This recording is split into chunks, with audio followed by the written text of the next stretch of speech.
I've heard Derek, you, Rob. I don't think anybody else is with us. Are y'all ready for anybody not ready for me to resume? Go ahead and resume. I don't think anybody else is here that hasn't talked. Because I don't see Mark or Ray. Yeah. We're caught up. So let me keep moving then. So looking into my notes. So he's gotten to the point where he tells you that she took the Nkatha staff. And he says, let me explain that, you were asking if there was anything that was particularly powerful or important in here. The Nkatha staff is unique and incredibly important. It's he takes you over to the case that held it. It's those kind of like long pieces of luggage that you carry a pool cue around in. It's really, it's lengthy, not that deep or wide, and then it's got like a felt inside on it or whatever. Well, this thing was in it. I'm looking something up that I think is relevant. You guys may not care, but I should have typed it into my notes.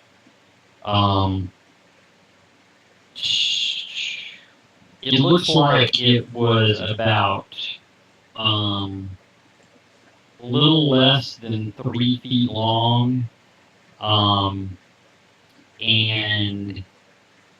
he says it was made of some rare wood that I'll come up with the name of sometime in the future. Did you say 3 feet long? Because that's more like a rod than a staff. I will let you come up with the nouns in the future, but I already It's a staff to a halfling. Yeah. Yeah, it might be a halfling-sized staff. All right. I will, in the future, I'm making a note to please you by referring to it as a rod. Do you like rods is what I'm typing in.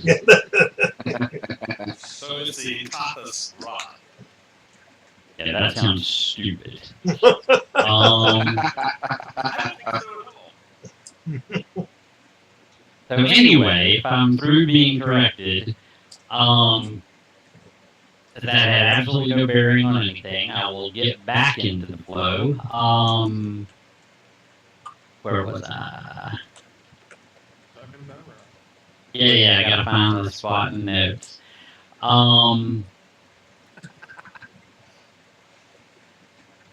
Okay, so again, so in the case you can see all of these really intricate patterns that look like they must have been carved into the rod that was inside of this case. Says this rod, along with another artifact called, it has a number of names. I refer to it as, and I'm sure he will correct this name as well, but I refer to it as the lens of Nkatha, Lens. And it is sometimes known as Say's Beacon.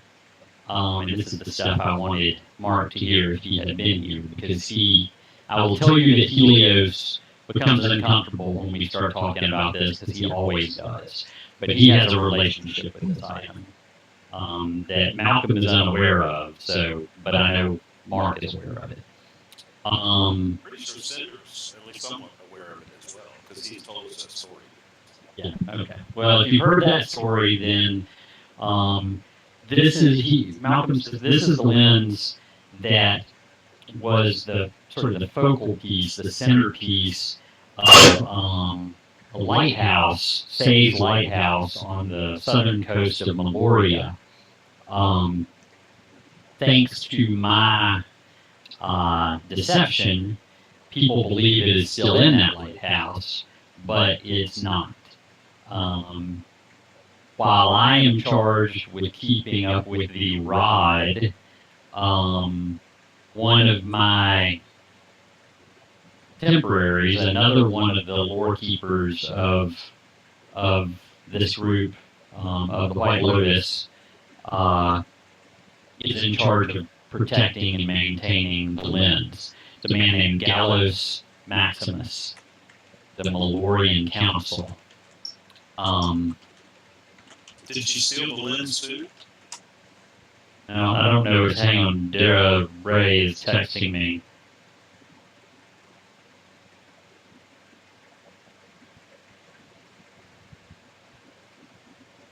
Ray will not be back. That is all he sent me. I will not be back. Alright. So, I don't know the status of the lens. Well, I know where it should be. So it was given to Gallus Maximus to protect. This was many years ago. Okay, I didn't understand it wasn't in the room, so that's fine. Yeah. Gallus was being pursued recently and felt like he couldn't protect it anymore, so he took it to a woman named Auntie Entity, who is the leader. She's Tina Turner from the Thunderdome movie, the leader of City of Athos Light. She is the Sultan of Sabaria's ex-wife, excommunicated, ex-everything wife, who was exiled to Athos, where she has become basically the queen of Athos. And Gallus trusts her and chose to give her the lens to protect because he felt like nobody could make their way into Athos and take it. A tree took out Ray's power lines. Lovely. Yeah, seriously. That's a pain. That is really going to suck. The transformer on the pole in front of my house looks like it took like a direct hit from lightning. I mean, like one side of it is completely black. Wow. And it wasn't yesterday. And we still have power. I don't know how that's, That's amazing. it is amazing. The insulator cap did its job.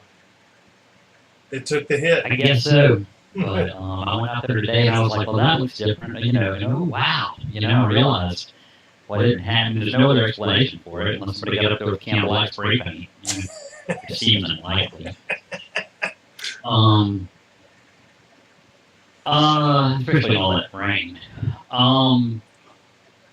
He says, so this woman took the rod, and I have trouble not saying staff, so you'll just do anything. Who's this woman again? I'm sorry. Artifacts. Well, he Raven? says there's so much information to give you. I was holding back on that. But, Okay. So now let me tell you yet another story All right. that will be on my message boards. The northern end of Arcadia is referred to as the Mud Moors. You guys know that. It's Scotland. And the Mud Moors, a certain area of the Mud Moors, really most of it's not a country, most of the region, believes in an ancient tale of a trio of women called the Hags of Crookback Bog. And some time ago, decades ago, 3 Eldred females, those are drow for those of you who don't keep up with my lingo, 3 Eldred females moved into the Mud Moors and began to, and I'm not looking at my notes on this, I guess I should, so I'll say it right. I took the time to write it. But, moved into the Mud Moors and sort of, I'm not sure of the right verb here, but they usurped the legendary role of the Hags of Crookback Bog. I do not believe them to be the Hags of Crookback Bog. I don't know if the Hags of Crookback Bog ever really existed. But the people of the Mud Moors believe these 3 Eldred to be the Hags of Crookback Bog, and basically sort of fear/worship them as near deities. Does that all make sense? Yep. I think you just like to say Crookback Bog. And I don't know these Eldred. You clearly can tell that he doesn't believe that these women are the supernatural beings, the hags of Crookback Bog. Maybe they are. Every now and then he says maybe they really are the hags of Crookback Bog. But I think they're imposters. I don't know their real names. I don't know where they came from other than the Underdark, because that's where all Eldred come from. But the hags themselves in the stories, in the ancient stories, had the names of Weebess, Brewess, and Spess. What's the last one? With Spess, I'll type them in for you if you want. Here you go. Weebess, Brewess. And they each fill some sort of role in the stories. And Brewess is the one that works the cauldron and brews the potions. And, I should say that the people of the Mudmoors believe if they make sacrifices and give one of their children to the hags every so often and that kind of stuff, that the hags will respond to their pleas for healing and, make my crops grow and stop the rain and all that kind of stuff. So they're seen as both something to fear, but someone who helps them at the same time. Brewess does the concoctions and all that kind of stuff, and she's the one. She appears as this incredibly lovely woman in all the stories. The other two, one of them is a monster, and one of them is an old lady, but Brewess is the beautiful one. And so, although I don't know the name of this Eldred that came to see me, she referred to herself as Brewess. Okay, so you're saying the one that came to you and charmed you and got the staff of Ingatha was referred to herself as Brewess. Is that correct? That's right. That's what I'm saying. Again, maybe doing a poor job of it, but that is what I'm saying. I'm glad you were getting it. So now let me tell you why the staff and the lens are important. When one takes what you need to know about Carcosa, hang on, I'm getting whispered to you. Oh, okay, good. Yeah, I'm not done with that. Okay, Jobu, so don't ruin it.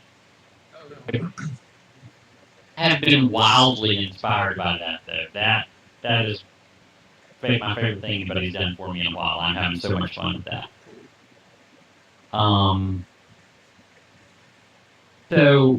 So here's the thing. And again, I believe that the fake Barkley mocker was here looking for the rod as well. If one takes the rod and the lens to a hidden ziggurat called the Ziggurat of Inkatha, which happens to be Jobu's hometown, and makes one's way. The ziggurat is immense. It is enormous. It is way bigger than this house. It is gigantic. But if one can make their way through all the defenses... It's like an Egyptian pyramid size? Yeah. Okay. If one can make their way to the map room in the bottom of it, and can affix the lens to the rod, and place it in this particular spot in the middle of the room during a full moon, and then cast the spells that are written on the sides of the rod, then one can learn information about the seven seals and the Celestium. I know that sounds very convoluted, but if you recall the ancient stories, Anson's daughter Kenda, who is the mistress of lies and intrigue and deception and she is the patron goddess of the Eldred. She agreed to help the other gods imprison her father, but she had some conditions. And one of the conditions was that there would be some convoluted, crazy way to learn the location of the secret fields, the prisons, and all that kind of stuff. And this is it. This is the incredibly convoluted, we're not worried about it because nobody could ever really do it thing. That if you take the staff and the lens and you go to the map room and you wait for the full moon and you cast all these incredibly complicated spells that you have to have a particular skill set to cast, then it will show you some things. It will show you the location of the 7 prisons, and I assume, although I've never seen it, their status. So whether the seal is broken or intact. And that's why I'm saying I think there's a way to find out what's going on without going to all 7 of them, Ephraim.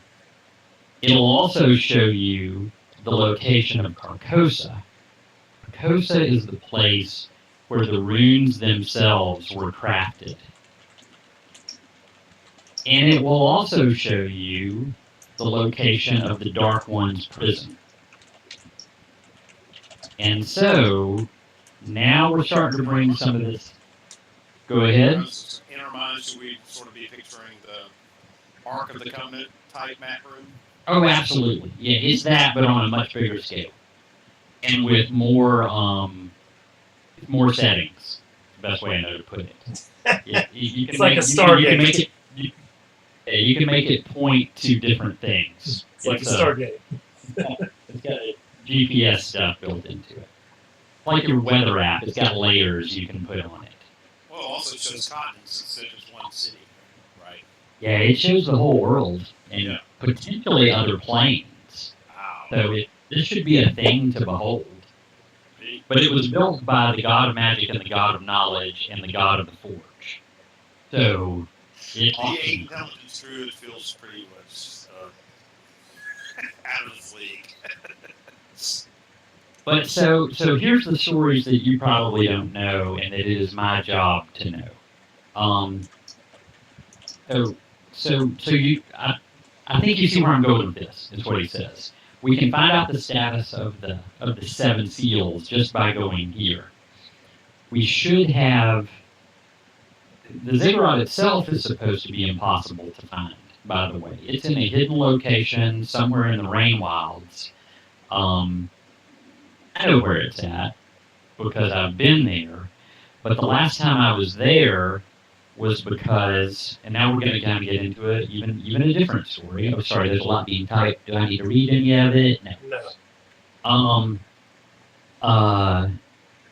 Last time I was there was, let me look, but I think about 9 years ago, right after Jobu's Uncle Shaka died. Uncle Shaka, myself, and Gallus Maximus are part of a trio who are supposed to defend the rod, defend the lens, and defend the ziggurat. And Shaka fell. Jobu, I don't know if you know how Shaka died. I don't recall off the top of my head. You didn't have it in your story, and I assumed that it was because you were leaving it up to me to come up with. Yeah, I didn't know if we had discussed it or anything, and I don't remember if we had. Cinder always assumed Jobu decapitated. Now that would be a story.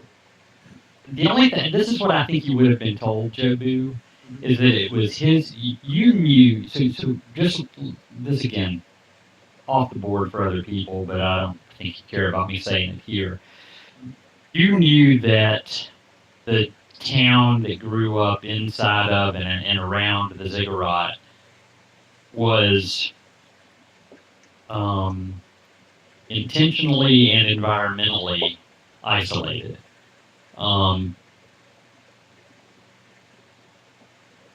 You also knew that Shaka believed that it was one of his duties to keep outsiders from finding out the location of the village. And you had always been told that he died in a fight trying to protect outsiders from coming in. Outsiders with ill intent, I should say. Right? What you are now going to learn is that he actually was defending the ziggurat against darkspawn that were attempting to find the way through the jungle to locate it.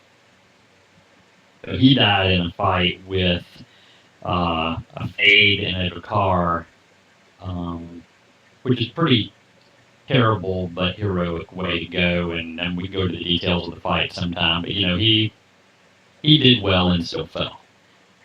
And his last words were, "If you strike me down, I will become more powerful than you can possibly imagine." Real hard. Of course they are. Experience, and they all died. What did you? So after his death, Shaka contacted me because he had become more powerful than you can possibly imagine, and told me it was time for me to visit the ziggurat. That's when we met for the first time, Jobu. Although I probably didn't look like this or my other self. What I did at that time, the rod was kept inside of the ziggurat, and he told me he thought it was wise for me to relocate the rod. So I brought it home. He also told me how to invoke the ziggurat's defenses. I did. So when you go back, I'm afraid you're going to find it defending itself. But if anybody can bypass those defenses, it's Jobu and Shaka. And fortunately, you still have them both in your group.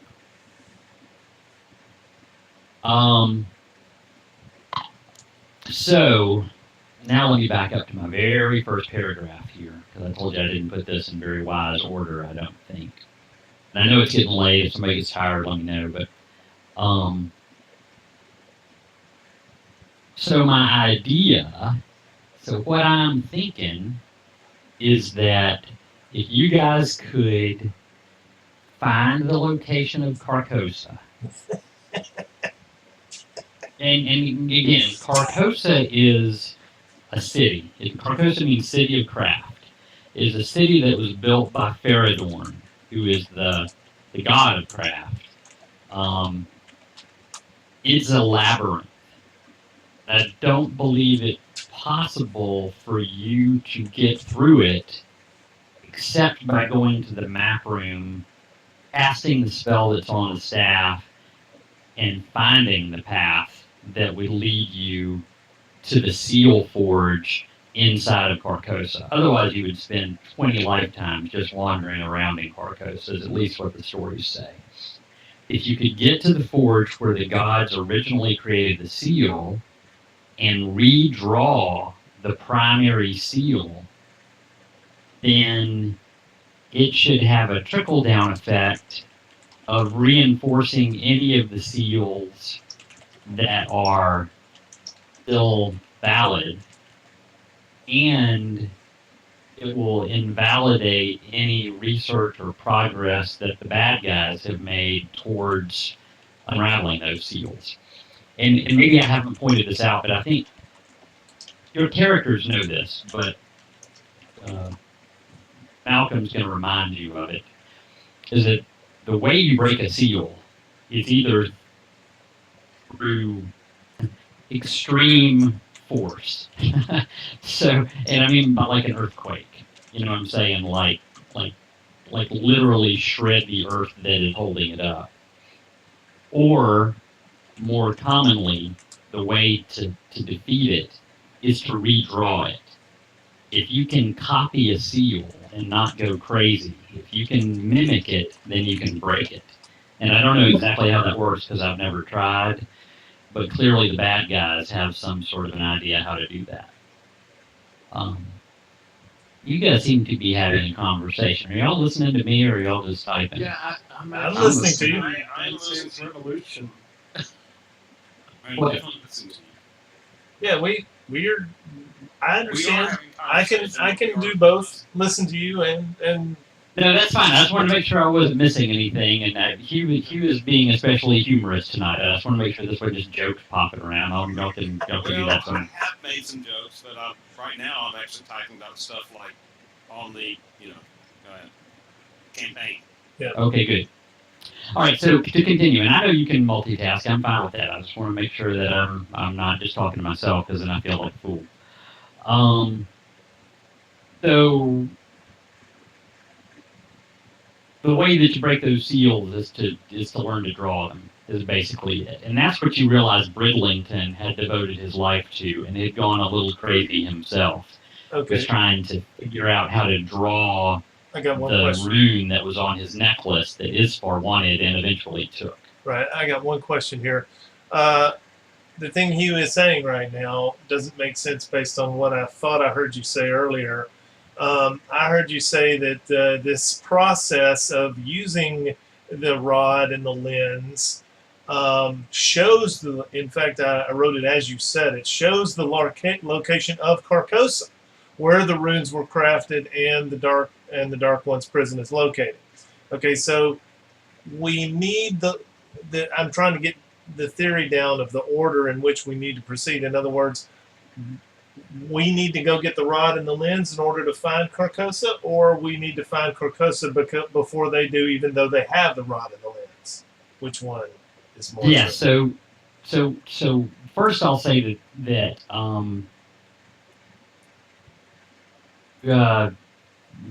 Uri is open to suggestions. He's trying to share information and get good ideas.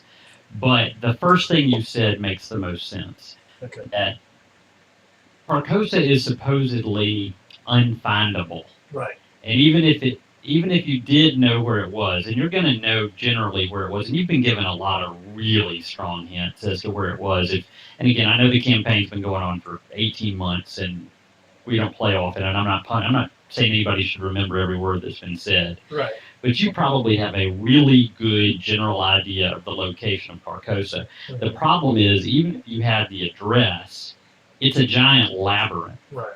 So what the rod and the lens facilitate with a spell that is written on the side of the rod is to show you not only Carcosa's location, but more importantly, the path you need to take to get to the forge where you can forge a new seal. Yeah. Okay. I got that. He believes that should be your goal. I got Not that. going and defending each of the minor seals around the world. Not even going to the Dark One's prison, but instead making your way and redoing what the gods did 675 years ago.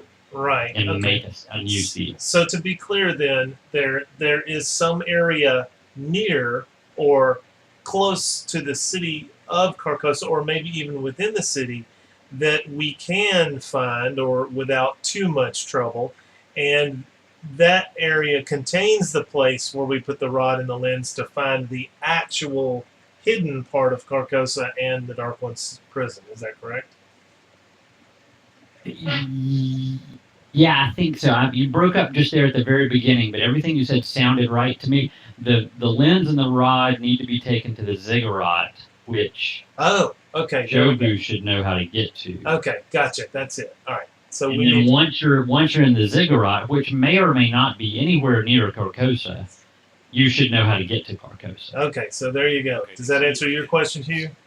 Yeah. Okay. We have to get the rod and the lens. Yes. And we need to take it to the ziggurat, which Jobu knows where Yes. that is. Yes. Okay. We can work it from there. Yep. Yeah, he thinks that is the best idea. He also thinks it's a lot easier to say than to do. And then lastly, he admits that he's never been in the map room.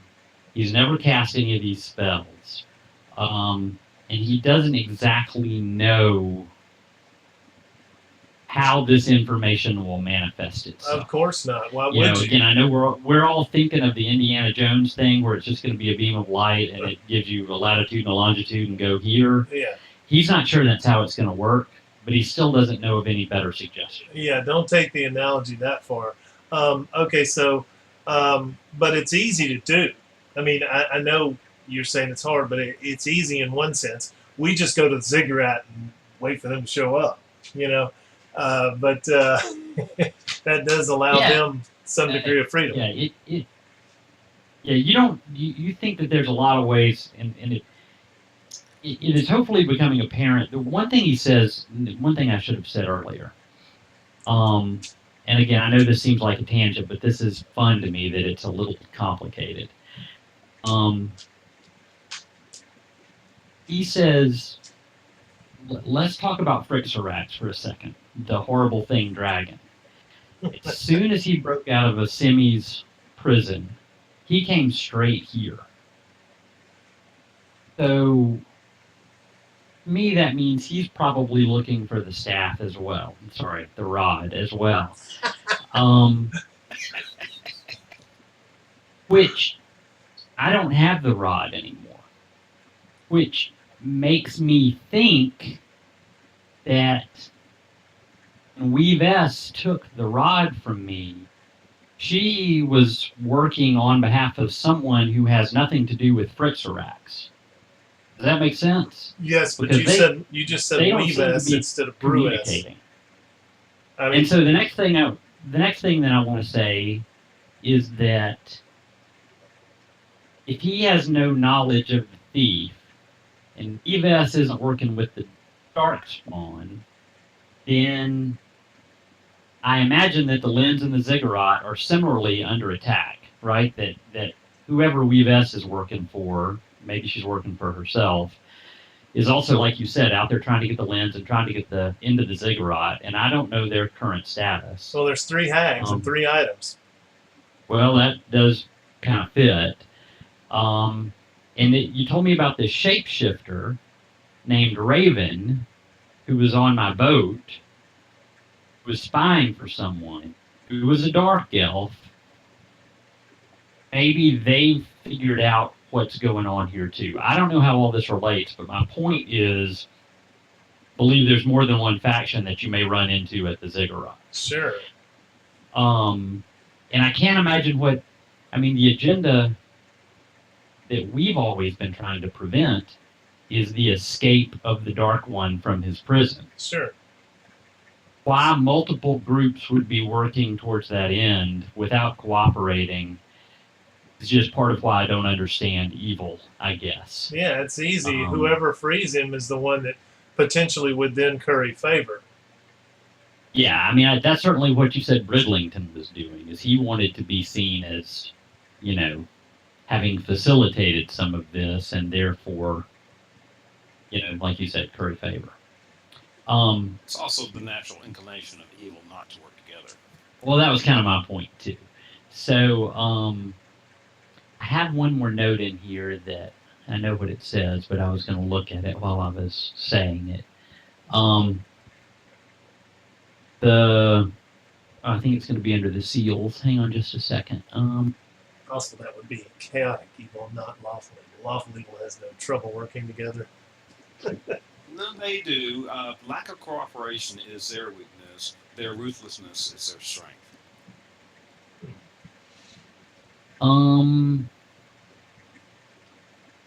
Okay, here it is. So here's the speech that I'm gonna be redundant, but I'm gonna read exactly what I wrote to you guys. I think I've said most of this, but it ends with a couple of sentences that I wanted to get out. So apparently the 7 seals are under assault. I believe they will ultimately fall, unless we ignore those threats and take a greater risk. We must locate the seal forge in Carcosa and redraw the primary. When he says primary, it has a capital P. The primary. I think only then can the Salatium be averted. Say that it's a great risk because I'm suggesting that we currently, you guys are sort of the A team right now, except for those teams that are defending. There's very powerful teams like the one that Semi led and the one that Agamede led, that are defending these prison locations. But by me saying that we should basically ignore, adding additional defenses to those prisons, that is a great risk, because as each seal breaks, the Dark Lord is able to exert greater influence over worldly events, even from inside his prison. He's still imprisoned, but he can influence his flock more and more powerfully as those seals break. The herald that you mentioned, his job is to pave the way and rally the armies, but the Dark Lord will choose a mortal vessel, a body, to inhabit from within prison. It'll have to be one that's suited in temperament, in appearance, and he sort of becomes his proxy here prior to him getting out of prison. This is my parallel to Voldemort, not really having a body yet, but still doing his thing in those first few books. Well, just as one quick question, should we kill Samson now? That's exactly what I was saying. I mean, just saying. You think that the Dark Lord is exerting influence over him? You said occupy a body, and this is a body of someone and the name of someone else, and he doesn't quite know where he is, and he seems insane. So I would hate for that to be true, but I think we have to guard against it. I think the way that the wheel of time turns, we do tend to cross paths with those who are involved in our story. Our threads get wound together. So I'm willing to bet that whatever mortal body the Dark Lord is seeking to control is one you have or will meet. This seems to be the nature of these epic stories. Yeah. That makes hang on, I got some whispers. Scary implications for Samson and Malcolm. Hey, Jobu, that code that you're referring to, you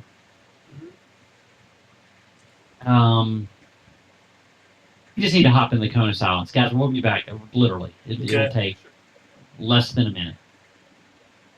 You guys, you think the rune on his neck is the mark of the Dark Lord? I don't know. If it were, I think we'd all go crazy looking at it.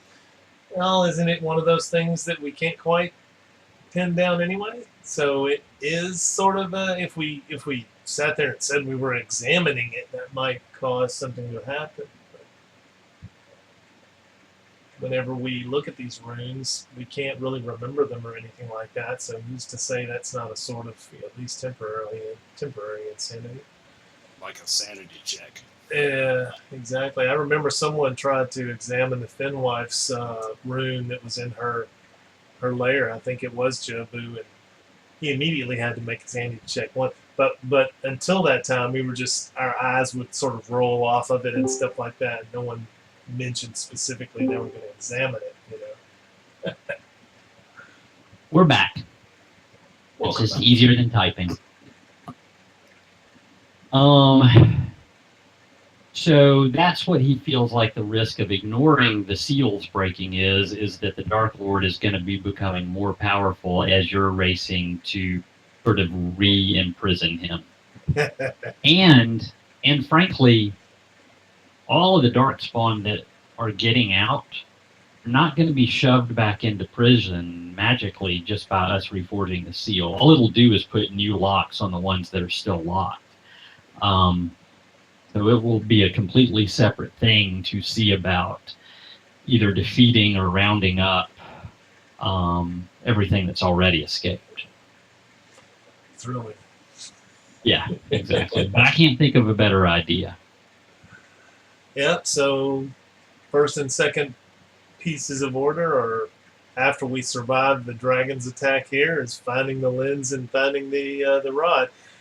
And, we might avert the entire dragon's attack if we just say, hey, by the way, this place has been looted and we don't have it, so you need to go look elsewhere, dude. I love that idea. The house loves that idea.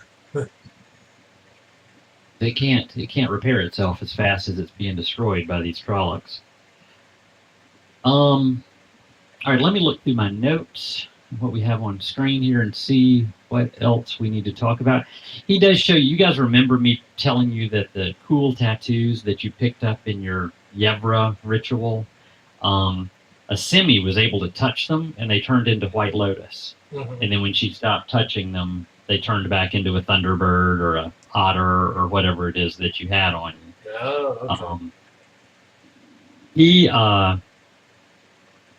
He says, I can teach you the spell how to do that. It's the way that when you meet another White Lotus out in the world, that you can confirm that you're really them. Well, where's the cauldron, that we lift with both arms to get the tattoo on the other side?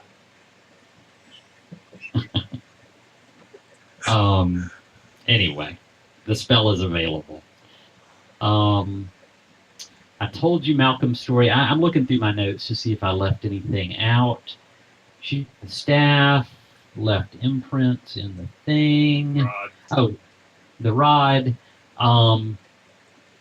This is important. He says, in addition to taking the rod, she took a lot of books, and I'm sorry I don't have a catalog of what I had here for insurance purposes or whatever, but she took a lot of books, and I have a lot of really good and old books. She also, do you guys know what tomes of understanding are? These are magical books that if you read them, it's like getting the benefit of battle experience, or becoming. They can make you more intelligent. They can make you more charming. They can make you stronger just by reading. Just by reading these books. It takes a long time to read them, but at the end of it, you've actually gained tangible power. Yep. Nice. I had a great many of those, and she took all of them. That's very scary. Is She hasn't had, there's no way she's had time to read them. It takes like 20 days to read one. Is it used when you read it? And she's only been gone a week. Is it a consumable, or does it work for multiple people? The way the books work is after they've been read completely by someone who understands them, then a century later they become available to read again. Okay. He says some of them have different, I think, time frames built into them, but a century is the benchmark. Okay.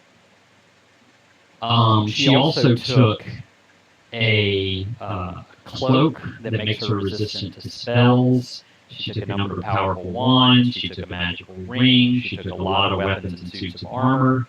I had a magical haversack, conveniently, in my room. She took it and just started shoving stuff into it. So it became Hermione's purse.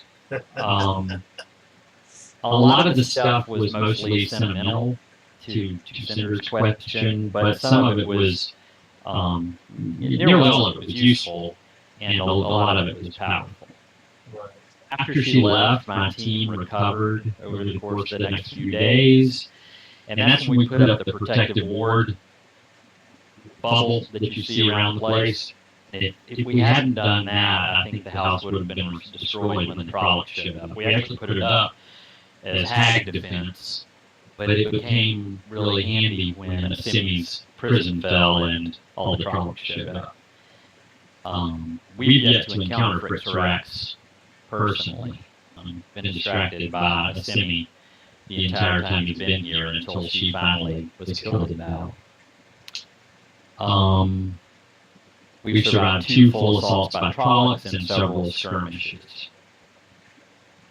He tells you that there's 7 grand Lotus like Simi out there in the world protecting the 7 prisons, although it sounds like maybe Agamemnon is dead based on what Samson was rambling about. Or in prison. He says there's also 7 of us who are called War Keepers, and we are sort of the boots on the ground who go around taking care of worldly business as it pertains to the order. And then there's hundreds and hundreds that were set to protect particular people or specific sites. I can give you a list of all of the lore keepers in the world and what they're generally charged with doing, but there's one in particular I want to mention to you. Since you told me the names of everyone who was at Lord Bridlington's meeting, you mentioned a dwarf named Ambassador Kern.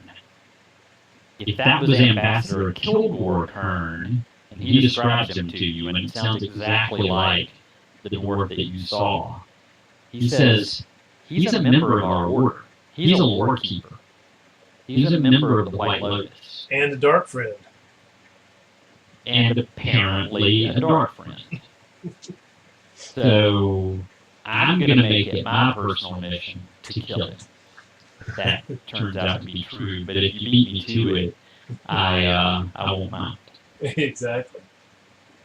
Well, is it also possible that he's trying to infiltrate the bad guys? Yeah, absolutely it is. But that's why I said I'd talk to him first. But in my current troll-like condition, I'm thinking just kill him. Sounds good. His job, by the way... Did you say something after really because you cut out? Sounds really what? Well, mainly, I'm just saying that because he has no charisma, he seems to be defaulting to Killing. in non-subtle and thoughtful statements about people, and he seems to be thinking the worst of people. Even though you're clearly right that maybe Kern is on some sort of mission that I don't know about, but I should know about it if he is. Yeah, it's unlikely. It looks really bad. Yeah, it looks bad for him. Does he have the power to do a sending spell? I doubt if he has the personal power to do it. Are you asking if Kern has the power? Yeah, I'm just saying, does he have a means to communicate with you about what he's doing, or would it be difficult for him to tell you what he's doing? It wouldn't be difficult for him to tell me. Okay. His job, by the way, what I've been trying to get out, is that he is the defender of Tarshish Pass. If you've read my setting information 200 years ago, the so-called Monster Lands, which is Spain, are bordered by the Formidable Mountains, which is where Kern is from, and the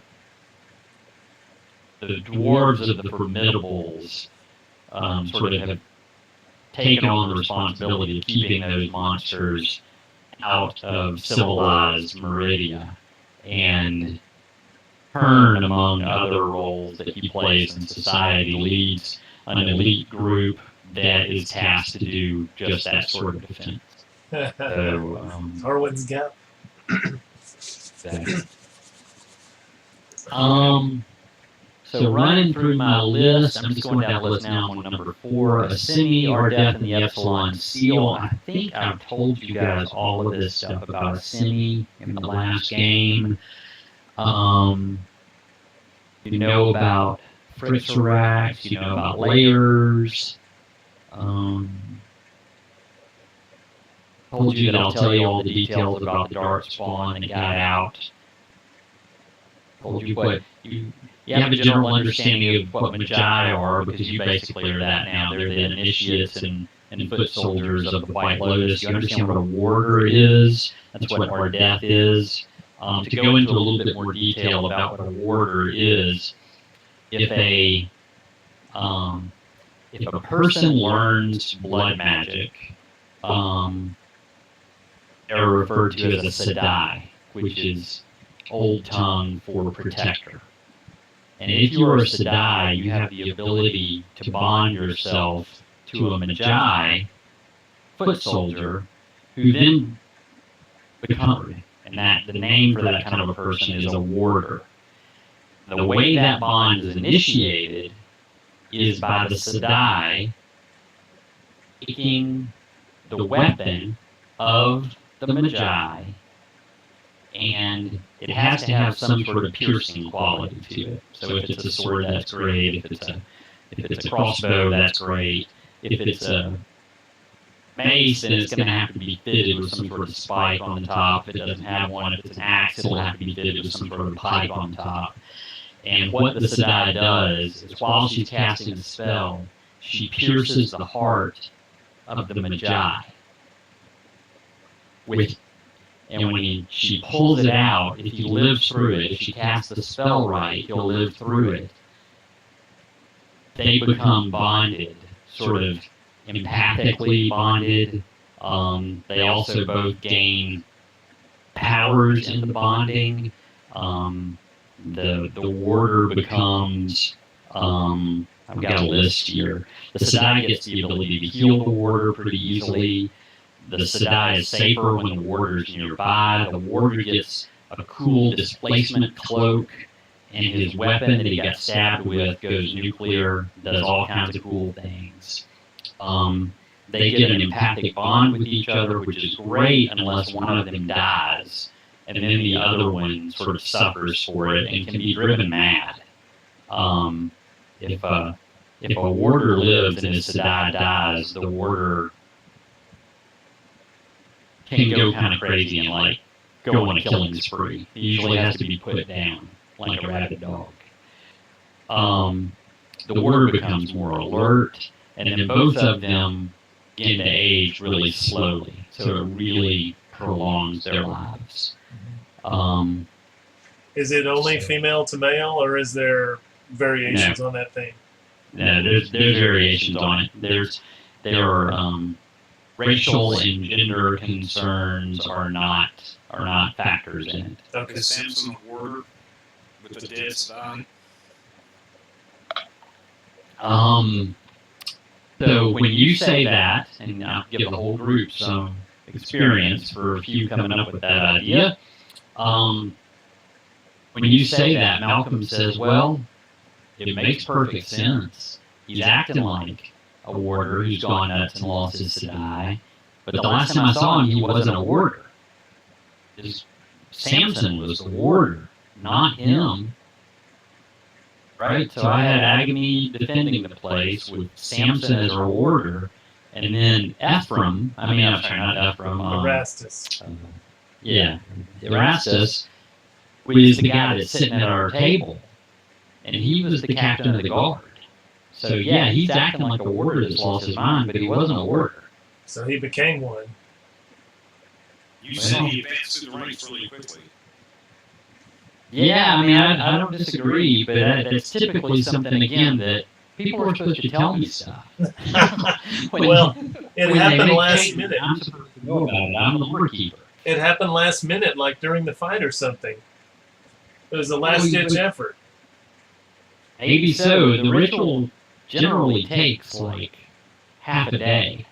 So I'm just telling you, 11 days ago, I was the first level druid. Except people don't say things like that. Well, I did not say it, and however, I was an initiate druid, and now I'm a very advanced druid. Yeah, it's crazy times we're living in. I agree. So again, speeding through my notes, I don't think there's anything else about a simian or death. I wanted you to understand the relationship between warders and their Sedai, and I think it has given you a clue to what might be going on with Samson, which is good. I've told you all about the 7 seals, their locations. I told you all about Uncle Shaka. The rod, the lens, and the ziggurat, I think I told you. Looking through all of it. Yeah, and he says that in addition to being able to forge a new seal in the seal forge, which is what I'm hoping you'll do, go in there and craft a new rune to sort of, put new locks on everything. I believe it would be possible to go in there and use the forge to break all of the existing runes as well. In fact, that might be easier. Yeah, that goes without saying. That's the whole loophole that what's-her-name put in the thing. That's the whole point, right? Well, Yeah, I would think we so. should assume the bad guys are going to trying to do that. Is that why they're after the rod and the limbs? Yeah. Well, I think that the smartest bad guys probably are doing that.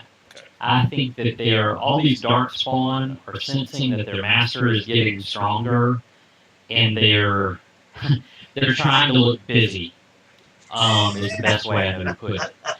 So I think they're out there doing bad things and looking for the camera and smiling, right, and going, "Hey, I just killed a guy," or "Hey, I recruited a dark spawn," or "Hey, I'm doing what your will is." That They're- and they just like to do bad things because They're bad. bees and they smell the pheromones. Yeah, exactly. But clearly, I think Brixarax is moving around with purpose, and there are probably others like him, like the golems who are, like the Finn wife that you met, like Harold that you met. They seem to be moving more intently. And then these dark elves, I think, are working a parallel path, maybe not exactly parallel. They seem to have their own angle, as dark elves always do, and I don't have a clue as to what it is. But we can assume it's bad. You can assume we would we would prefer it didn't. In a divine sense, what's the relationship between the elves and the gods? You follow me? You mean the dark elves or the elves in general? Elves in general, and then relate that downwards to dark elves. Yeah. Yeah, it's the classic D&D story basically. The wood elves and the high elves, which are called Kellen, and the other elves. The Parisians. Where are they from? The forest. The starts with an sun A. elves. Yeah. Anyway, the high elves, we'll call them. The high elves. I'm drawing a blank. They have good relationships with the gods. The Kellen especially are tied to Yevra and the forest and nature and all of that kind of stuff. The Eldred,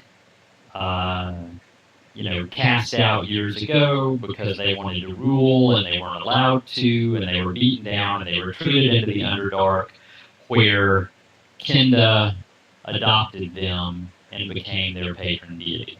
Okay. So there you go. there you go. There you go. That's the That was a connection. good question. Yeah, that's the Very good. connection. All right. Where who adopted them? Xanth's Kenda, daughter. Xanth's daughter. Right? the goddess of deceit and lies and Yes. fight. Yeah, so she may be trying to usurp her.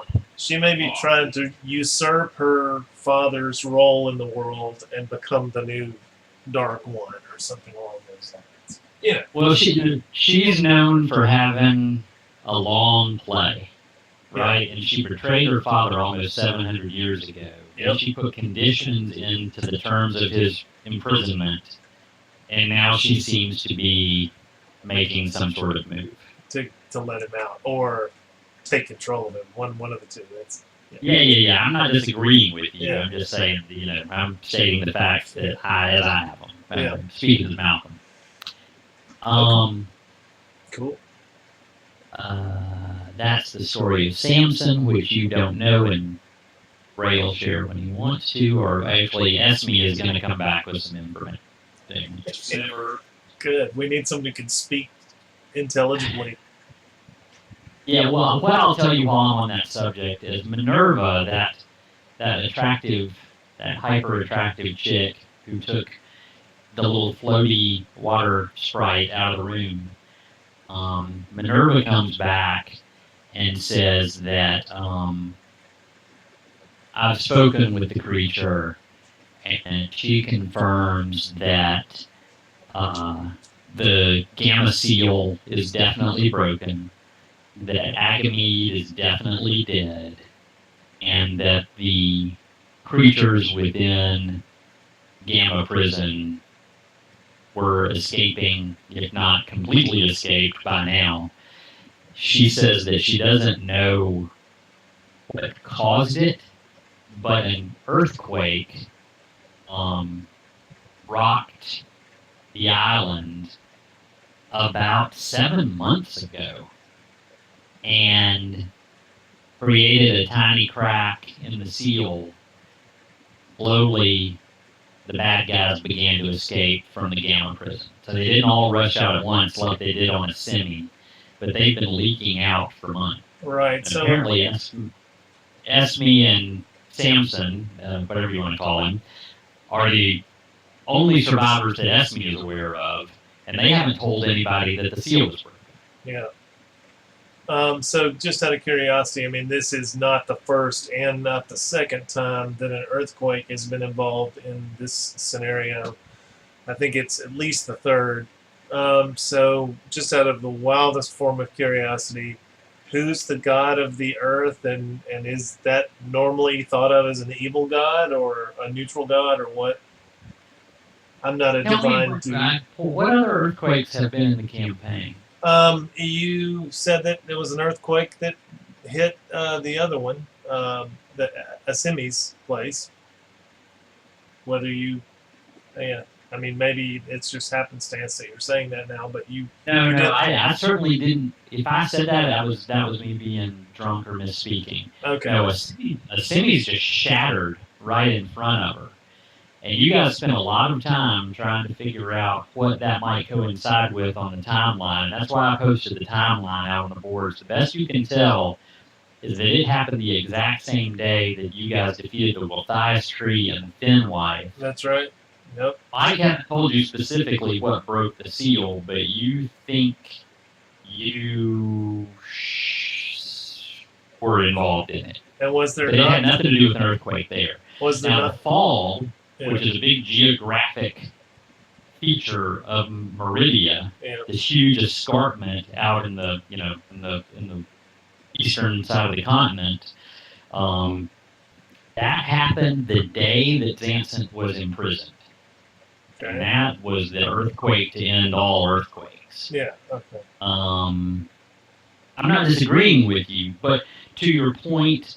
The god of the earth is probably Faradorn, who's the god of the dwarves. Yes. He's seen as a neutral force, and he's a huge player in imprisoning the Dark Lord in the first place. So it's unlikely that he would be letting them out. Yeah, that was my theory. Unless all the dwarves have gone crazy like Kern and are suddenly going over to the dark side. Yeah, well, that was my theory, is that it's like, well, what's going on? So does he have an opposite number that, like, there's a god of the wilderness and then there's Tonar? Is there this guy and then some dark underworld god, or is that also the Drow girl? Yeah, if he was going to have an opposite, it probably would be Kenda. Okay. Who, oversees the bad things that walk around in caves, while he oversees the good and neutral things that walk around in caves. Yeah, okay. So that still stands to reason somewhat. So, yeah. Okay. Yeah, just checking. I agree. Esme can't confirm or deny your theory about Samson having been promoted to a warder, but she does say that in the middle of the fight, the real Samson, not this guy that you guys hang out with, but the real Samson was ripped in half by the vibranium golem. Okay, Picked him up by the ankles and ripped him in half. Right, so why do you call this guy Samson? Just out of curiosity. She says, I don't. Okay. I call him Master. Okay, so you've always considered this person to be Erastus, and then he called himself Samson all of a sudden. That's what Minerva tells you Esme thinks. Okay. You don't know how Minerva communicates with Esme, but she does. Yeah. Okay. So you seem to be on the verge of figuring out Erastus Samson's story. Yeah. So, good. Moving on down the list, I talked to you about Kenda and the Hags, and we talked about Raven and Topaz and all that kind of stuff. I think that is it. If you guys look at the agenda on this page, is there anything that you have any questions about? I know that there's more detail, and I'll post it when I post the summaries of all of these subjects. But is there anything, Rob and Derek, are y'all still there? I'm here. I was just about to drop out. Still here. Got it. Do you need to go, Derek? Yeah, I'm super tired, so yeah, I'm going to go ahead and call it. Anyway, it was awesome. Thanks for running. All right. Well, look, I'm going to show you one thing. Don't give me 30 seconds before you leave, since you're fading. The next screen that we're going to go to Wow, that's quite the. Supply chamber. is what's his name? Malcolm says, look, before you make your next steps to try to acquire the rod and you go deal with these hags, they're very powerful. I'm going to let you sort of mill about in my unsorted treasure rooms, and if there's something here that you can use or that you need, every one of these items is important to me. So I don't want you just to do like they did and fill bags and take all my stuff. But if there's something here that you need and that you can use on this mission, then I want you to have it, because it's not accomplishing those things by sitting in boxes.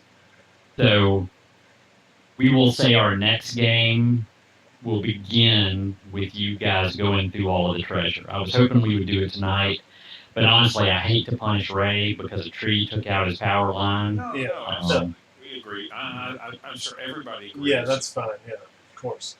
But I'm really Pretty late. I'm really excited to show you this stuff too, because I put a lot of work into coming up with the story. Malcolm doesn't just have +2 longswords. You know what I'm saying? He's got a longsword that has a story, and I've written 50 stories. So I'm looking forward to showing this to you. We'll do it the next game. And Derek, the only question I have for you before you hang up is, when are you available again? Too late. Too late. Yeah, we lost. Did we lose him? Derek. He shows us still being here. Yeah, he must have passed out. Yeah. Okay. Well, anyway, y'all are gonna love the loot. It's good stuff. And this sort of begins Act 2. The way I see it is that you've got to come up with a plan for dealing with this, and then Act 3, I think, will take place actually in Carcosa. You're going to end up in Carcosa because you're going to figure out where it is. Whether you're going to go in with all the information you need to make it smooth is, I think, what will be determined by your actions in this second act. Yeah. I've really turned up the volume on the treasure you're going to have. I think you're going to enjoy the magic items you're walking around with. Cool. It's not. Anyway, I had fun tonight.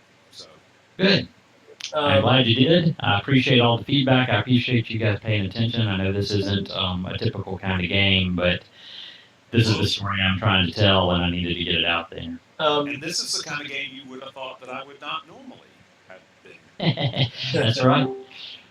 I got a Right. quick question for you, and Sure. No, I'm fine. I can play for another hour. I just don't want to move on to the next bit, which is treasure. Yeah. So this is a question about treasure, but it's something for you to think about. In the sense of a storied item as treasure, and in the sense of 5th edition's bizarre and arbitrary limits regarding magic items, Which are absolutely great. I agree. I am confused by Albogator is my weapon, and there's nothing in the treasure hoard that's going to, like, unless there's maybe some tinsel I can sprinkle on it, or you see what I'm saying? It's like, Yes, you want to increase Albuquerque. That's right. without having That's right. To, mess Can, with can, can y'all stop talking? Can y'all stop talking, please? Yes. Derek, are you still there? I heard Derek talking. Hi, yeah, no, my connection cracked out. The last thing I heard was you saying, "That's all right," and then it was just silent, and I had already said a bunch of crap. And did I miss anything? Did you hear me? I don't know what you heard me say last. I don't care what you heard Hugh say last. Yeah, the last thing you said was you didn't want to punish Ray. Okay. Yeah, so what's going to happen is the next step is he's going to take you down to his unsorted treasure rooms, the stuff that he managed to not tell the Dark Elf about, and let you take any of it that you can use. And I don't want to punish Ray for not getting to... Yeah. Because I know what y'all are going to do is you're all going to want the same thing. and you're gonna end up rolling and seeing who gets it. And I don't want him out of the roll because a tree took out his power line. I also mentioned that all of these things I wrote stories about. They all have backgrounds and neat quirks and that kind of stuff, because Malcolm wouldn't have it if it didn't have a neat quirk. How do you think we're going to all want the same thing? Wait. Let me keep talking, please, because I know Derek wants to go. What are your next off days, Derek, or when are you next available? Tomorrow is my first on day. What is tomorrow? Tomorrow's Thursday. Thursday, so I'm going to be Thursday, Friday, Saturday, Sunday, so then I'll be off Monday, Tuesday, Wednesday, Thursday. Okay, great. That's what we need from you. If you need to go, that's fine. Yeah, okay. Well, good night, guys. Good night. Good night, Derek. What day do you run, Robert? I now run on Friday. Okay. And Rob, what are your off days? Tuesdays and Thursdays. So it's either the 11th or the 13th. I'll decide and let you guys know. 11th is not going to work for me, so it'll be the 13th. April 13th is the next game. That's Thursday. That next Yeah. Thursday's poker night. Oh well. Oh wait, what did I say? Tuesdays and Thursdays? That's what you said. Yeah. I'm sorry, I meant Tuesdays and Wednesdays. So like the 11th and the 12th will be Much better. Better for Robert. Yeah, And much April better. 12th. Next game. Okay. Anybody who needs to go can. Robert, my answer to your question is that I told you a long time ago that I would take care of your special weapons when special events happen. Okay. I haven't forgotten it, but you take the fun out of it for me when it's coming in this scenario, and now it looks like I'm doing it just because you're begging for it. So Yeah, okay. I promise I haven't forgotten about my own rules about helping you create legendary items. Okay, I cool. promise. That's fine.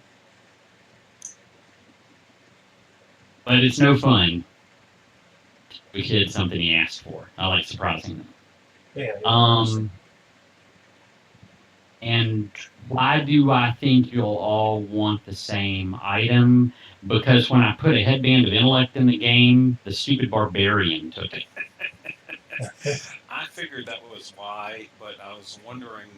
I thought you changed the item up where it didn't really help the barbarian that much. No, I just took all items that bump stats out of the game. Is what Robert accomplished with that. Okay, well, I'm very interested in that green-looking thing.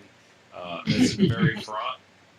Yeah, that's not really the stuff, but yes, I understand that you like I know you like to grab a rod. Is why you say it so much. He's a rod holder, a rod grabber. Not just any rod. It's got to be a specific rod. Yeah, well, I don't take requests on magic items. I actually randomly generated them, and then I just spruced them up. So there may be, there's going to be stuff in there that y'all are all going to go, none of us want that. But it's what he has. The great thing about the druid is that, well, no, let me start this a different way. The horrible thing about the druid is that he is so complicated, but the great thing about the druid is I don't think he needs any particular items. I mean, any, a cloak of protection or a ring of protection, those are all good, and he'll always be happy with that kind of, stuff that can happen, that can help anybody. But he's not like a paladin who's looking for a holy avenger. It's not going to help him that much. Yeah, really, you don't need armor or weapons, really. I really don't. And in fact, I can't even use them, much less need them. Yeah. Anyway, Mike, there's some neat stuff here. has some. But again, I'm not taking requests, and I don't like being nudged.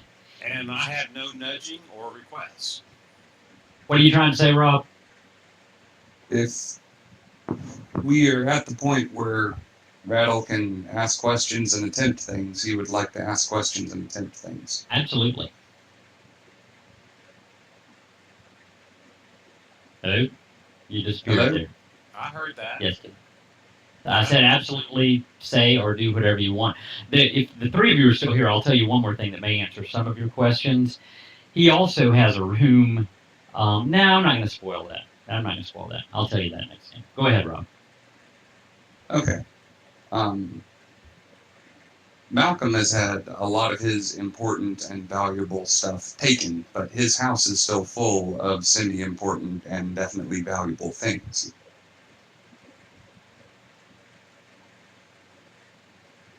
Can I not be heard again? I heard you. I heard you. The last thing I heard you say was semi-important things. Are you Hang on, let me wanting? change my Discord chat button.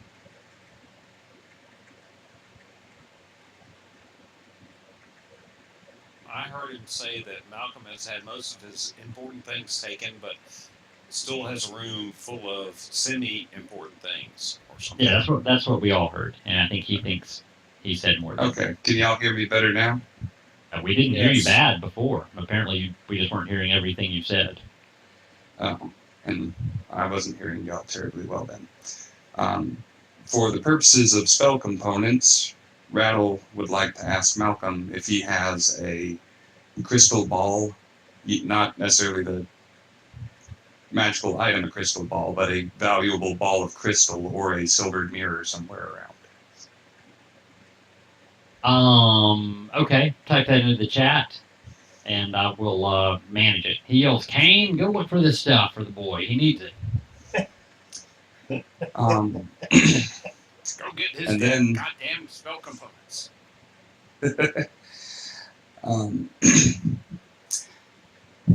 Rattle has recently picked up the scry spell, so he would love to find out where this woman that stunned the great Malcolm Murray and cowed him thusly spent most of her time, and if she brushed her teeth while she was here, or clipped her toenails, or used a hairbrush, because he needs something that she has a connection to, so maybe we can find out where she is with his rod.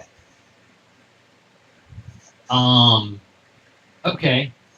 That's another thing that we will manage if you will type it into the chat. We'll see if you get lucky and find you can probably find some of her bodily fluids in the sheets. That's kind of the idea, and Rattle will try and enlist everyone's help on it, just in case he manages to miss something. Yeah, Cinder's not going to look for bodily fluids. Sorry. It's the same concept as not looking for Eric Iron's toenails. Okay, that's a story that somehow I haven't heard and I don't want to hear.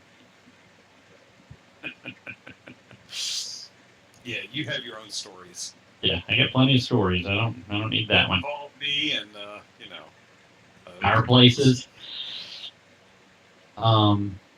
Okay. helping Mark. That was awesome. That was awful. I can Awful. I can close my eyes and see that anytime I want to. Yeah, me too. Unfortunately.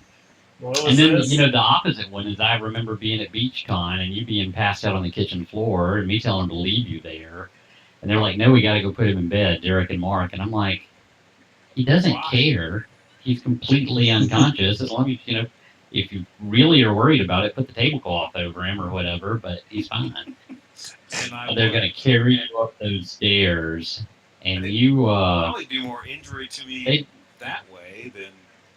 Obviously, I lived through it. you were completely limp, and so That's and- what she and- said last night. Mark decides to carry you up those narrow stairs by your armpits. So your knees are just hitting every stair. Wham, wham, wham, wham. No, And then his remember that at pants. all. Then his pants fall down. His shorts fall down and get trapped around his knees. So now he can't move. Okay, now I think you're lying. No, these guys will confirm it. So Okay. Derek comes up behind him and pulls up his pants. And then they all three of you are now shimmying up the stairs with Derek holding your pants, Mark holding you, your knees getting bloody while they take you to a bed and put you in it.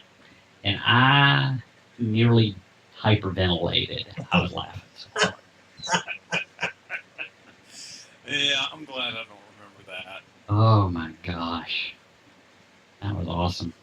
That was some of that screw top vodka or whatever you were drinking by the ice glass. You're drinking vodka with a straw. Hey, I got to the end of the adventure tonight, and I'm pretty pleased with that. There you go. Yeah, we're all very pleased with it. I wish Anyway, Mark think I and Ray am going to go to bed now. That sounds good to me. I think all we've got left is treasure, and then, oddly enough, there's an opportunity for some downtime. So you'll see how that works later. But it was good. I'll try to get all this stuff posted, and we'll play next Wednesday. Okay. I had All fun right. tonight. Yep. It was, thank you for running. Yep. Sure. Thanks much. See you guys later. Good night. Rattle, do you need me for anything else? Good night, guys. No, Good night. not really. Is it all right if I message you some questions between now and then? It is, but if you want to ask them now, that's fine too. I have I'm developing a bit of a headache from all of the talking over the past couple hours and my issues with my audio over here. So I'm pretty ready for that to end. But I am